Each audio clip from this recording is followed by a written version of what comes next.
Så, nu är jag backstage här med Monster Truck och det kommer bli ett av årets bästa gig på Sweden Rock, det är jag helt övertygad om. Så nu vänder jag på kameran och så får vi prata med dem, eller med han lite granna, så får ni höra, okej? I just told the people at Ginza that I'm looking forward to the gig because I think it will be one of the best gigs at the show. And I'm not telling that because you're here, but I think your music, your type of music is done for stage. It's stage music, isn't it? Yes. Do you consider yourself as a live band? We absolutely do. I mean, we're trying to get better at making albums. I don't think we're bad at making albums. No. But I think we are much better on stage. Yeah.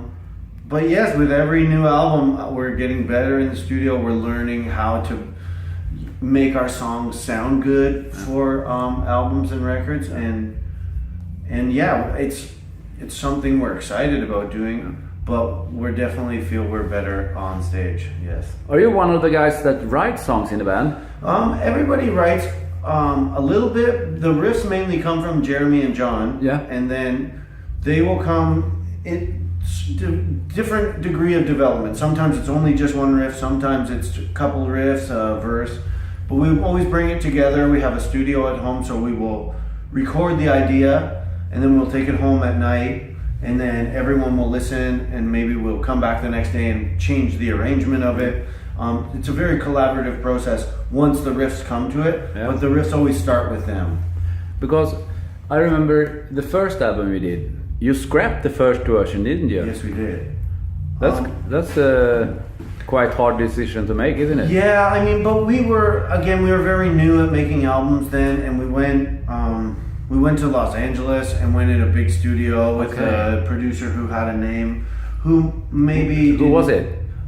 His name is Kevin Agunis. Okay. He owns I forget what his label is called, but it's more of an indie rock. Was it too polished or?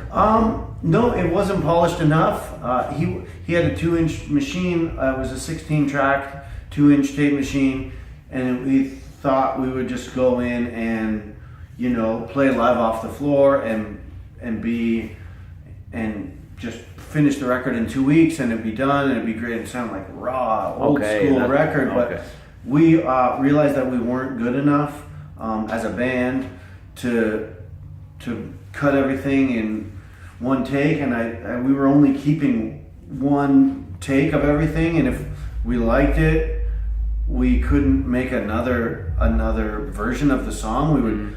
If we didn't like it, we would have to record right over it, and we couldn't pick and choose. We couldn't do any overdubs, which, if you're going to do tape, back in the old days, they would have many reels of tape, and you could do overdubs, and you could cut in parts, but that takes more time and money, which we didn't have. So we quickly realized we weren't getting what we wanted from just playing straight live off the floor. And so... and then once it was mixed and we had some time to listen to it, we passed it around to different members of our team, and everyone kind of decided it didn't sound like we sound. I can understand that, because your music is too much a punch in the face. Exactly. We wanted it to sound bigger and louder, and, you know, especially with only 16 tracks and no dubs, not dumping it down.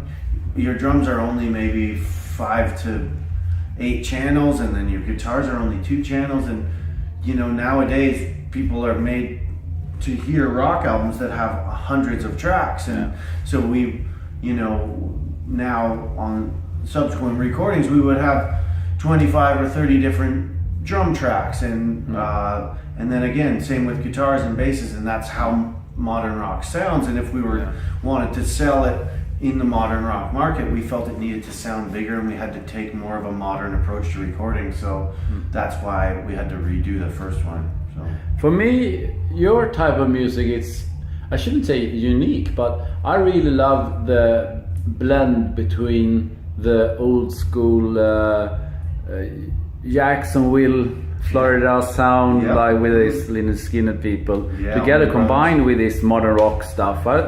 It's something that's really cool to have, and that's not typical Canadian music for me. No, absolutely. Well, we don't listen to Canadian music. There's no real Canadian rock band. I mean, everyone always could talk about Rush. That's the first band. And Saga and. Yeah, I mean, but that stuff is coming into the '80s, and it's a little more prog rock. It's not. It's a little more hair metal. Like it's there's our favorite classic rock is Leonard Skinner and maybe like Grand Funk Railroad, and then the British stuff like Led Zeppelin and Deep Purple and Black Sabbath and. There was no Canadian bands from those eras, from the late '60s. Max Webster, sure, but that's even has more of an '80s type sound. Especially Kim Mitchell kept moving towards that direction, and none of that sounds like that stuff like Leonard Skinner or any of that old vintage like early '70s rock, which is really what we see as the most classic rock. Yeah, that's what you are. Exactly. So we don't really listen to. I mean, we listen to that early '70s stuff, late '60s, early '70s. So that influences us a lot more than anything that came after that, which is when the Canadian rock bands kind of got big. Rush didn't get big till the end of the '70s, and that's kind of beyond the era of music that we truly loved and we try to model the band after. Yeah. So. We don't have no Canadian influences really. It's all American and British rock mostly. So, I mean, and then the modern sound comes from being modern day people. We've been in punk bands and metal bands and these kind of bands before this, and this is how we've learned to record. We've learned to record in a modern way. We tried the old school one on the first one, like I was saying, and it didn't work for us. So, and then also if you want to sell your music in a modern day music market, you have to be aware of the modern thing. And the way that they master records nowadays is very different than back in the old days. So, and we're not against these modern ways of doing it. So. That's how you get the mix. We love those old school sounds and the guitar tone and my keyboard tones. They're very much influenced by what guitars and keyboards sounded like long ago, mixed with a new production and mixing, mastering methods. So it's kind of we're taking everything that we like of the whole spectrum of rock and putting it together. Yeah. This is how it comes out. Because you're quite big in Canada. The album entered number 8. I looked before. And it was actually number 3. Number 3. Yeah. Okay. Yeah. That's cool. It was Adele was number 1 and Simple Plan was number 2. You don't beat Adele. No, you don't beat Adele. Nobody beats Adele. No. And, but we did beat Justin Bieber our on the first week of sales. Hell yeah. But overall, I think he has sold many more records than we have. Yeah. No, yeah. But however, we do okay in Canada. But if you drive the car, 2 hours below Canada, you enter the US border. Yeah. Why is that something you're looking forward to kind of break into? Because I don't. Do you work a lot of it? We just spent 6 weeks there before this tour. We were in America. It was our first time we went to California. Okay. And then we went out across the South. We'd never been to the Southwest. Because it's such a great music for that part of. It is. However, America's so big. Yeah. There's like 350 million people. It's almost like all of Europe combined into one place.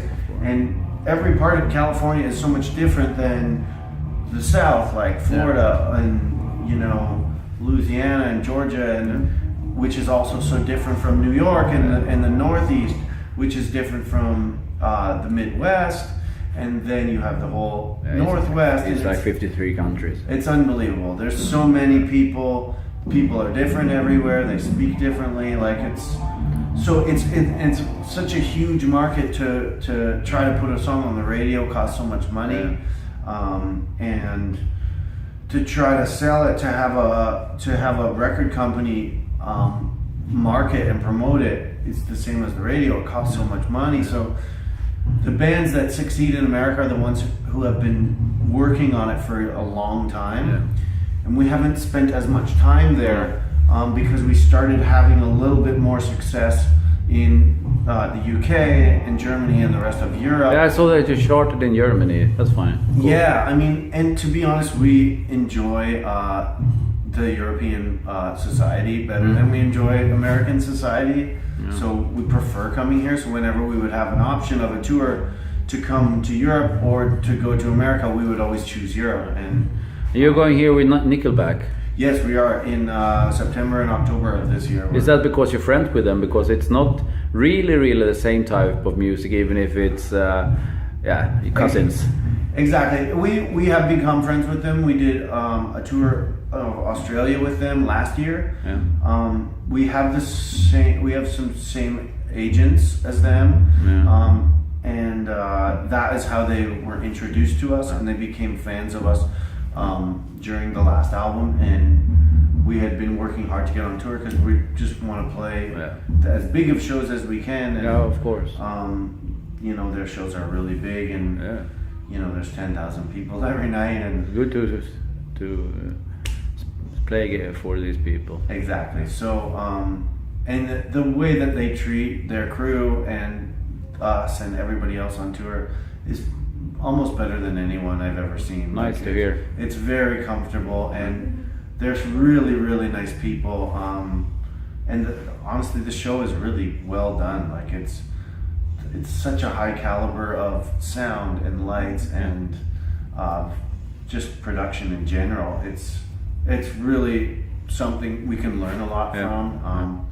So it kind of almost doesn't matter as much that the sound isn't as much the same. It's still loud guitars. Exactly. And you know, maybe only half the crowd might like us, but that's still a lot of fans we could gain. So all of those things make it very worthwhile. One of the best things I really like with your albums is the thing that we used to be when I grew up, that is it's album oriented rock. It's not hit driven records. I really like listening to the whole albums, and that's something. Do you think it's these days when everything is digital and you can stream music and download, when everything is single driven, do you think that is? Are you an album guy yourself? It's funny. I used to be an album guy very much so, but nowadays I really do listen to a lot of music, and this is just me personally. The rest of the band is different, and I don't really know their opinions.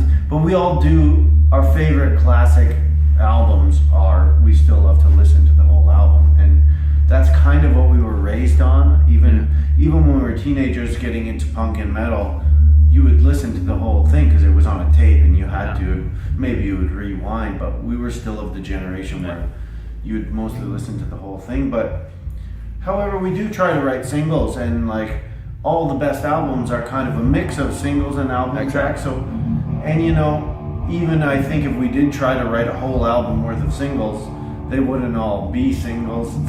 And we like to change the pace of the album for the listener. So we are very album minded, although we do try to have singles because that's how you sell your band. So yeah, it's kind of an album band by default. That's what generation we're from. I see here I gotta run soon, but the last question, what can we expect today? Is it 45 minutes of pure? No, we're gonna slow it down just like we would on an album. We do some of our favorite songs to play are our slower songs. That, like For the Sun, for example, is a long song that kind of 7 or 8 minutes long, and it builds slowly and it becomes furious. I'm really looking forward to this. Yeah, cool. One of my things here at the festival. Yeah, cool. Well, we have another one off the new record called Black Forest that's driven by a Rhodes piano that I play, which I'm very excited to play these kind of songs because I never played any piano on the first album. No. So there's some. You're a multi-instrumentalist, aren't you? Well, I don't know. Keyboards, people just put keyboards in one box and say that. I mean, I mainly play the Hammond organ, with a little bit of a Marshall sound to it, but you can play the guitar as well, can't you? I can a little bit. However, I don't in Monster Truck that. No. Yeah, I've always played lots of different things. I was in a band at home where I played the banjo, so Yeah. I don't know if I'm very good at it, but I like to play and it's fun. But yeah, at least being a keyboard player, there's so many great keyboard sounds. When we were writing songs, I would just hear the sound of a piano, and so I would start playing the piano, and everybody, oh, that sounds cool. Let's do that. And so I think that's kind of grown the sound of the band. At least from my perspective, it's more fun for me to play other sounds than just the Hammond all the time. So I hope we can continue doing that on further records, and I know I plan to, and we'll see if these new songs that we write will include that. I hope more people will come across to your music because you're worth it, and this is music that is perfect for Swedish people, you know, or as you say, European people. Yeah, you know, sure. So I'm really happy we could meet up, because I think this will, I think people here will love it when they hear it. So, cool, man! Thanks so much. That means a lot. I mean, I don't like to lump any of the European countries together. It may, you know, sometimes we talk about Europe as a whole. But Sweden is special because my brother is Swedish. Okay. He's married to a Swedish girl, and they live in Falkenberg on the west coast. All right. And so I've just been visiting them a few days, and you know, I came over for their wedding, and we have played some shows in Sweden. So yeah, you've been here. I don't like to bunch it in with the rest of Europe. Sweden is more special to me. So if we would do well and the Swedish people would embrace it, that would be a lot more special for me. Yeah. But yeah, we definitely like to treat each country as its own. So we're really happy to be here. This festival is organized really well, and I love the style of bands that are here. It's got a more classic rock feel than the rest of the European rock festivals. So yeah, hopefully the people of Sweden do enjoy us, and it keeps to grow. It's a pity that I have to run, but I have another meeting. Oh, it's okay. I gotta go up on stage and yes, you will be there in 1 hour or something. Yes, I think so. Okay. Bye bye. See ya.